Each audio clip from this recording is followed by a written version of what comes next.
அன்பும் கண்மணியும் சேர்ற தருணத்துக்காக யாரெல்லாம் வெயிட் பண்றீங்களோ, இந்த வீடியோக்கு ஒரு லைக் போட்டுருங்க. அன்பு வெண்ணிலா எழுதின லெட்டர குப்பை தொட்டியில தானே கிழிச்சு போட்டேன். ஆனா குப்பை தொட்டியில குப்பையே இல்ல. அத அந்த அக்கா எடுத்துட்டு போயிருப்பாங்களா? அப்படின்னு சொல்லிட்டு வேகமா வெளியில வர்றாங்க. அந்த அக்கா கிட்ட கேட்கறாங்க.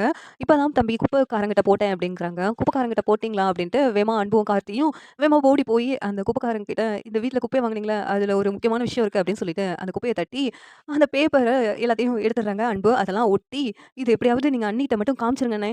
அப்புறம் அண்ணி உங்கள கண்டிப்பா ஏத்துக்குவாங்க" அப்படின்னு கார்த்திக் சொல்றாங்க. உடனே அன்பு இருந்துட்டு கண்மணிய கூப்பிட்டு, "கண்மணி, நான் உன்கிட்ட ஒரு முக்கியமான விஷயம் சொல்லணும்" அப்படிங்கிறாங்க. "என்ன விஷயம்? இப்ப எனக்கு டைம் இல்ல. நீங்க சொல்றதெல்லாம் கேட்கறதுக்கு" அப்படின்னு கண்மணி சொல்லிக்கிட்டு இருக்காங்க. "கண்மணி, என் பக்கம் இருக்கிற உண்மைய உன் முன்னாடி நிரூபிக்கிறதுக்கு எனக்கு கிடைச்ச ஆதாரம் இது. இத நீ கண்டிப்பா படிச்சே ஆகணும்" அப்படின்னு அன்பு சொல்றாங்க. உடனே கண்மணி, "இப்ப என்ன செய்யணும்? அப்படி என்னதான் அந்த லெட்டர்ல இருக்குது?" அப்படின்னு சொல்லிட்டு கண்மணி கேட்கறாங்க. "இது ரொம்ப முக்கியமான லெட்டர். இத படிச்சேன்னா என் மேல எந்த தப்பும் இல்லன்னு சொல்லிட்டு உனக்கு தெரிய வரும்" அப்படின்னு அன்பு சொல்றாங்க. உடனே கண்மணி, "அப்படி என்னதான் இருக்கு?" அப்படின்னு சொல்லிட்டு வேகமா அந்த லெட்டர வாங்கி படிக்கிறாங்க. படிச்சா அது வெண்ணிலா கைப்பட எழுதின லெட்டர். அது எதுக்காக அன்புவ வெண்ணிலா வேண்டான்னு சொல்லியிருக்கா அப்படிங்கிறதெல்லாம் அதுல டீட்டெயில்ஸா எழுதியிருக்கு. அத பார்த்துட்டு கண்மணி அதிர்ச்சி ஆகுறாங்க. "கண்மணி, இது வெண்ணிலா எழுதின லெட்டர் தானா?" அப்படின்னு கேட்கறாங்க. உடனே அன்பு இருந்துட்டு, "கண்மணி, வெண்ணிலாவோட கையெழுத்து உனக்கு தெரியும்ல. இத பார்த்தா வெண்ணிலா கையெழுத்து மாதிரி உனக்கு தெரியலையா?" அப்படின்னு அன்பு கேட்கறாங்க. கண்மணி வந்துட்டு, "ஆமா, இது வெண்ணிலாவோட கையெழுத்து தான்.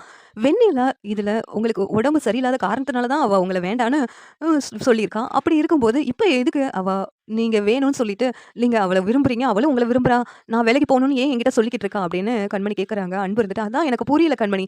அவ என்ன காரணத்துக்காக இப்படிலாம் பண்றான்னு எனக்கு புரியல. நான் பல தடவ அவகிட்ட சொல்லி புரிய வச்சு பார்த்துட்டேன். ஆனா அவ கேட்கற மாதிரி இல்ல.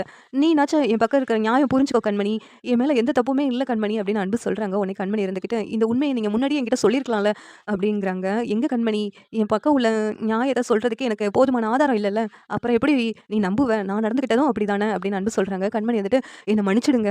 நான் உங்கள தப்பா புரிஞ்சுக்கிட்டேன்" அப்படின்னு சொல்லிட்டு கண்மணி வந்து அன்புகிட்ட மன்னிப்பு கேட்கறாங்க. அன்பும் கண்மணியும் மறுபடியும் சகஜமா சிரிச்சு பேசிட்டு இருக்காங்க. இந்த சீரியல் எப்படி இருந்தா நல்லா இருக்கும்னு நீங்க நினைக்கிறீங்கன்னு கமெண்ட் பண்ணுங்க. இந்த வீடியோ பிடிச்சிருந்தா லைக் பண்ணுங்க, ஷேர் பண்ணுங்க, சப்ஸ்கிரைப் பண்ணுங்க. Thank you.